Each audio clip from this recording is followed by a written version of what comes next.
Diablo 3 Review Act 4. Act 4 is unique in that it's not based on an act from Diablo 2. For those wondering if Tyrael will make a guest appearance in heaven, he doesn't. This act starts with a battle between possessed Leia and Imperius. Partway through this battle, Leia transforms into Diablo, just like Aiden did in Diablo 2.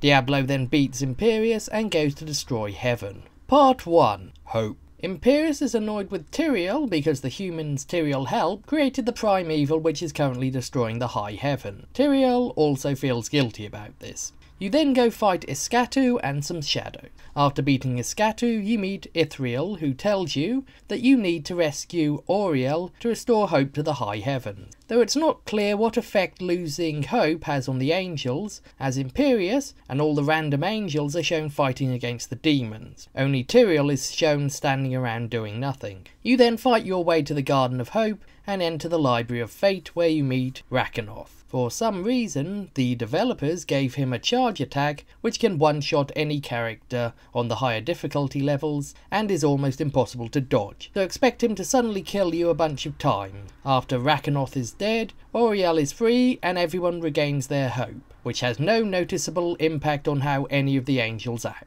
Part 2. Hellrifts. After freeing Auriel, she gives you the power to break Diablo's corruption growth, and Diablo tells you that his army is coming through a hell rift. How exactly the demons are getting through a hell rift that's inside a corruption isn't explained. So you find the hell rift in a corruption, destroy the magical portal device, then exit hell. Diablo then tells you that he has another hell rift. So again you have to destroy the corruptions, find the hell rift, destroy the magical portal device and exit hell. It seems that the developers felt that this act was too short, so they decided to pad it out by making you do the same thing over and over. After the two hell rifts Diablo created to bring the entire army of hell into heaven are destroyed, Diablo decides not to create any more, most likely because there's already so many demons in heaven that there wouldn't be room for any more.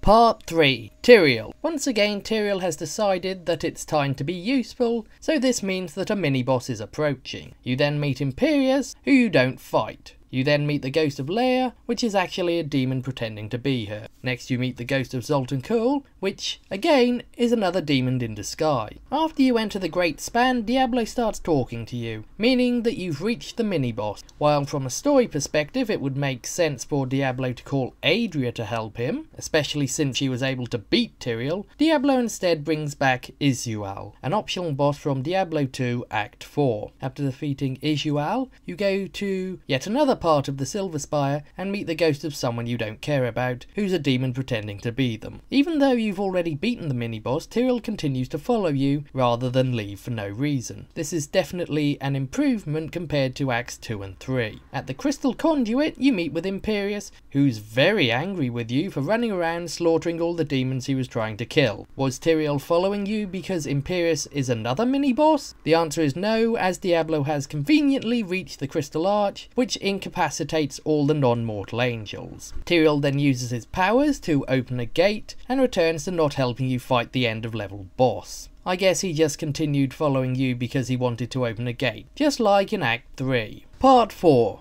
Diablo. Those trying to get the conversation achievements will have talked to Shen, and he implies that it may be possible to save Leia's soul. Does this mean that you're somehow going to save Leia by beating Diablo, even though it wasn't possible to save the Horadrim mage Tal Rasha, who was possessed by Baal? Fortunately, Diablo 3 doesn't do anything that lame, and you don't even try to save Leia. So you go to fight Diablo, whose attacks are based on Diablo from Diablo 2 for obvious reasons. After losing half his health, Diablo sends you to his realm of terror. To leave this realm you have to beat Shadow Diablo, who fights you rather than hides until Diablo has finished destroying the high heaven. After leaving the realm of terror you see that Diablo has almost completely corrupted the Crystal Arch. However, because you've escaped, Diablo becomes so annoyed that he remembers his lightning attack from Diablo 2 and starts using it. Once you beat Diablo and watch his long death scene, you just have to talk to Auriel to complete this difficulty. Part 5. Aftermath. After completing Diablo 3, you're treated to a cutscene where you see Diablo somehow falling from the high heavens, even though he died in the middle of the room. Also, the angels don't seem to be concerned that the Black Soul Stone, which contains the prime evil, is falling towards the sanctuary. Not sure what the darkness the angels wouldn't face is referring to, as the high heavens have been fighting against the demon lords almost continuously. We then have the Angel of Smugness, who claims that justice has been done, even though Leia and Deckard Cain are dead, and there are many deaths in Tristram, Wortham, Caldeum, Alcarnus, and Bastion's Keep. At the end of Tyrael's speech to himself, he declares that he is going to become the new Angel of Wisdom while remaining immortal, even though he never displayed any wisdom throughout Diablo 3, and as a mortal he'll only be able to act as wisdom for a short time. It seems Tyrael doesn't know what wisdom means.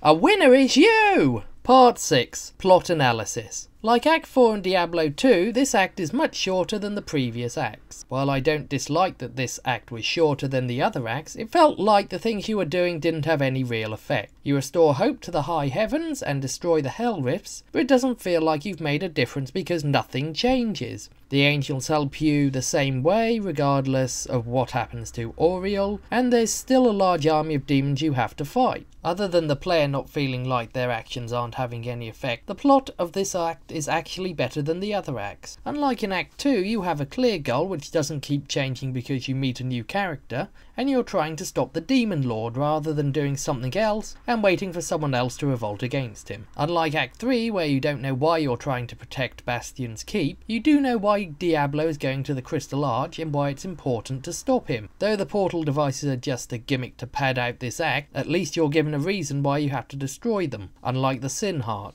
Sometimes the simplest plots are the best. Tyrael's speech at the end was annoying because it felt like he didn't care about all the people and angels who died, even the ones he spent most of the game with. He also seemed arrogant as he declared himself wisdom, despite never displaying any wisdom throughout the game, and was even tricked by Adrian to help him create the prime evil. Tyrael was much better in Diablo 2, where at least he had a reason for doing nothing and actually cared about the people he knew. Overall, the plot in Diablo 2 is at best mediocre and at worst confusing. Most of the characters are uninteresting, and most of the acts feel like they were copied from Diablo 2 rather than new content. I feel that if the developers had put more effort into the plot and characters, then the story in Diablo 3 would have been much better.